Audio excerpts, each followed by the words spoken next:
Current പോയപ്പോൾ wifi അങ്ങ് പോയി. അപ്പോഴാണ് എന്തെങ്കിലുമൊക്കെ ചെയ്യാമെന്ന് വിചാരിച്ചിട്ടിരിക്കണേ. അപ്പം തന്നെ ഷോക്കേസിൽ നിന്ന് ഉമ്മച്ചി കാണാണ്ട് ഒരു ഗ്ലാസ് അടിച്ചു മാറ്റി.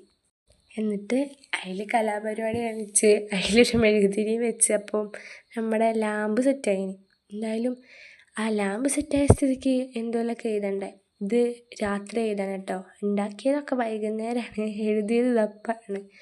അങ്ങനെ എഴുതലൊക്കെ തകൃതമായി നടന്ന്. എനിക്ക് രാത്രി എഴുതാൻ ഭയങ്കര ഇഷ്ടമാണ്. അതും നല്ല സൈലൻ്റായിട്ടിരുന്ന് എഴുതുമ്പോൾ ഉണ്ടല്ലോ, അടിപൊളിയാണ്. അങ്ങനെ ഓരോ മെമ്മറീസും നമ്മൾ ഓരോ നോട്ടിലാണ് എഴുതി വെച്ചാൽ നമുക്ക് വലുതാകുമ്പം അതൊക്കെ ഉണ്ടാവുള്ളൂ നമുക്കത് വായിക്കാനൊക്കെ ആയിട്ട്. നമ്മുടെ ലൈഫിൽ എന്തൊക്കെ നടന്നു എന്ന് നമുക്ക് ആ ഒരു നിമിഷം വായിച്ചാൽ നമുക്ക് മനസ്സിലാവും. അപ്പം നമ്മൾ ഓരോ നടക്കുന്ന കാര്യങ്ങളും കുറച്ചൊക്കെ എഴുതി വെച്ച് അങ്ങനെയൊക്കെ ആണ് ഞാൻ ടൈം സ്പെൻഡ് ചെയ്യുക. പിന്നെ അപ്പം അത്രേ ഉള്ളൂ. സബ്സ്ക്രൈബ് ചെയ്യുക, ലൈക്ക് ചെയ്യുക, ഷെയർ ചെയ്യുക, കമൻറ്റ് ചെയ്യുക കേട്ടോ. ബൈ.